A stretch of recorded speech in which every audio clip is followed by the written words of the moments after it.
subscribe to our YouTube channel and press the bell icon to get the latest tech updates from TechSole Blog. Oppo is all set to launch its new 5G-enabled smartphone in China called Oppo ACE 2. Recently, the Oppo ACE 2 was spotted on Chinese certification site Tina, and now it has been listed on Chinese e-commerce site JD.com that reveals the official renders of the upcoming phone.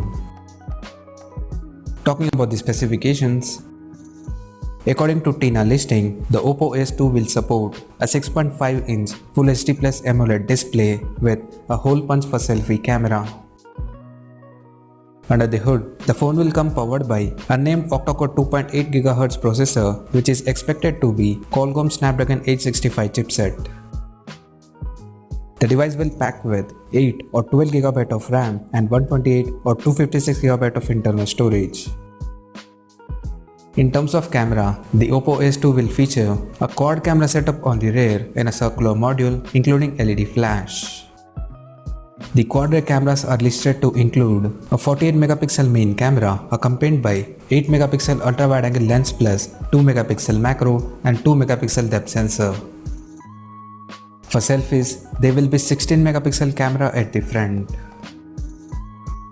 As per the software, the handset will run on Android 10 based on ColorOS 7.0 skin on top.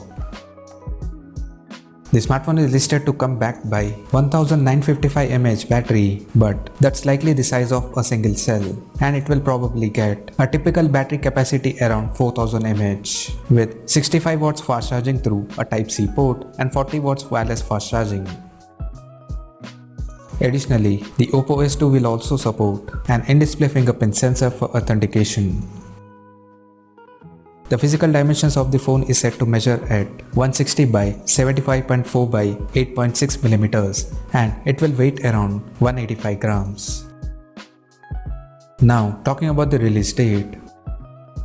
The Oppo is going to launch Oppo ACE 2 in China on April 13th. And it will be sold in Moonrock Ash and Fantasy Purple color options. So, as of now, that's all we know about the Oppo ACE 2 smartphone, and we'll come to know more detail about the phone in the coming days. Till then, stay tuned to TechSole Blog YouTube channel for more tech updates. Thanks for watching. We'll see you guys in our next video.